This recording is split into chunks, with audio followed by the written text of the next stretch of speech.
NATO continues to adapt to changes in the security environment, the fundamentals of how it works haven't changed. Consensus and consultation are part of NATO's DNA. All member countries are represented in the North Atlantic Council, where decisions are taken by consensus, meaning unanimously, expressing the collective will of all the nations. There is no NATO army. National forces are under national command. When called upon, allied nations volunteer their troops, equipment. The North Atlantic Treaty Organization, or NATO, ensures that the security of its European member countries is inseparably linked to that of its North American member countries. The organization also provides a unique forum for dialogue and cooperation across the Atlantic. The alliance started with 12 member countries in 1949. Is an attack on all of them. Their rival during the Cold War was the Warsaw Pact, a similar alliance led by the Soviet Union. 3 NATO members are also nuclear powers: the US, UK, and France. Together, NATO makes up around 50. NATO is a child of the Cold War. When it was founded in 1949, there were 12 members. Today, the club has expanded to 30, 2 in North America, 28 in Europe. NATO is built around the principle of collective defense, which means an attack on one member is an attack on all of them. Offered hope for progress and peace, but it also ushered in a new era of instability. NATO has responded to changes in the security environment by shifting its focus and taking on new tasks. Beyond ensuring the collective defense of its members, NATO seeks to promote security through partnership and cooperation. The Soviet Union was emerging as a superpower. This had Western Europe and the US worried. Tensions were high and political instability was gripping Europe, with Germany at the core of it. Despite their differences, the UK, the US, France, and the Soviet Union came together in 1947 to decide on Germany's future. But there was little success. Following the failed war, this was the last straw for the Soviet Union, and it responded by forming its own alliance. This was the Warsaw Pact. And just like NATO, the Warsaw Pact was a treaty of collective defense among the Soviet Union and its communist partners in Eastern Europe. Then came the nuclear arms race. Over the next 10 years, nuclear weapons were heavily developed and tested. The victory in Europe and rejoicing all over the world is the greater because of the recollection of the triumph of Nazi barbarism and its final overthrow. But the celebrations didn't last long.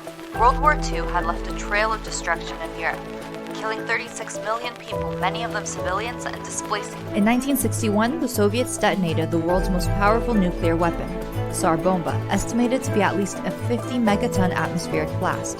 The range of this bomb was massive, and just to put it into context, it was 3,000 times more powerful than the atomic bomb dropped on Hiroshima. Now both NATO and the Soviet Union were in possession of the world's deadly. The end of the Nazi rule had also paved way for the Soviet expansion in Eastern Europe. The Soviet Union was emerging as a superpower. This had Western Europe and the US worried. Tensions were high and political instability was gripping Europe, with Germany at the core of it.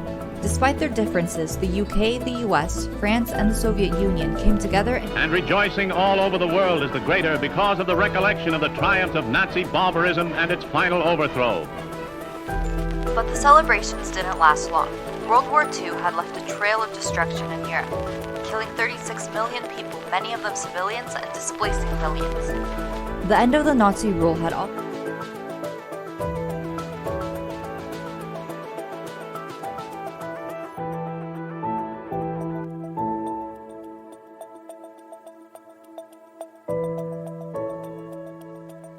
Its purpose was to secure peace in Europe, to promote cooperation among its members, and to guard their freedom.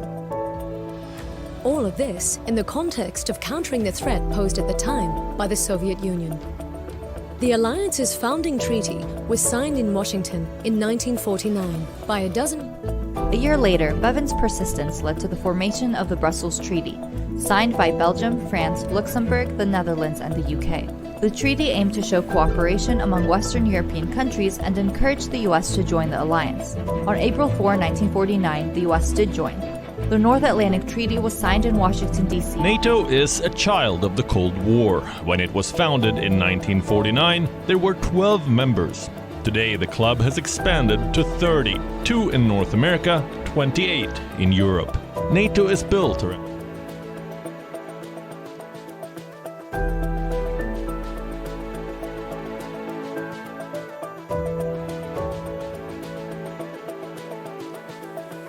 NATO's power center is in Brussels. From its Cold War days, the NATO is programmed to target Russia. Today, it faces a new threat from further east, a belligerent China. No ally is the victim of an armed attack. Each and every other member of the alliance will consider this act of violence as an armed attack against all members, and will take the actions it deems necessary to assist the ally attacked. In 1952, more countries joined NATO. Turkey and Greece. Then 3 years later, West Germany followed. This was the last straw for the Soviets. Started with 12 member countries in 1949. However, the founding treaty allows for other European nations to join the alliance, as long as all existing allies agree. Any prospective member must share NATO's core value, capacity, and willingness to contribute to security in the Euro-Atlantic area. Today, NATO has 30 members who are stronger and safer together. For 7 decades, NATO has ensured peace within its territory. While threats and the way NATO deals with them have evolved over time, the purpose, values, and founding principles of the alliance do not change. For its first, they had to do it alone. Each member contributes a small percentage of its national defense budget to NATO. The national contributions pay for running the political and operational headquarters in Belgium, as well as the integrated military command structure across NATO territory. They also cover some of the costs of shared military capabilities, systems and facilities needed for communication, command and control,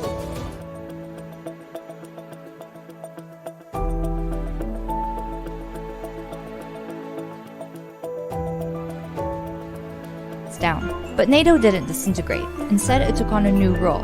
It saw itself as a source of peace and security and decided to expand its missions globally. As instability was slowly gripping Europe again, NATO found an opening and took on a peacekeeping role in Bosnia and Herzegovina.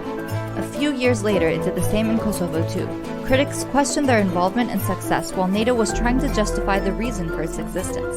The early 2000s were a chance for NATO to expand beyond. In 2001, specifically after 9/11, NATO invoked Article 5 for the first time, the same article that considers an attack on an ally as an attack on all members. It launched its biggest ever combat operation in Afghanistan with the aim to stabilize the region, train Afghan forces, and make sure the war-torn country won't be a safe haven for terrorists ever again. It has been 17 years since the war in Afghanistan started, and the US and NATO are still there. At sea, NATO and its partners have helped to prevent piracy off the Horn of Africa and are cooperating to fight terrorism in the Mediterranean Sea. NATO has also supported international efforts to stem illegal migration and human trafficking in the Aegean Sea. NATO is responding by reinforcing its deterrence and defense posture, as well as supporting international efforts to project stability and strengthen security outside NATO territory. We are also confronted with the spread of weapons of mass destruction, cyber attacks, and threats to energy supplies, as well as the North Atlantic Treaty Organization, or NATO, ensures that the security of its European member countries is inseparably linked to that of its North American member countries. The organization also provides a unique forum for dialogue and cooperation across the Atlantic. The alliance. These challenges are too big for any one country or organization to handle on its own. So NATO is working closely with its network of partners to help tackle them. While NATO continues to adapt to changes in the security environment, the fundamentals of how it works haven't changed. Consensus and consultation are part of NATO's DNA.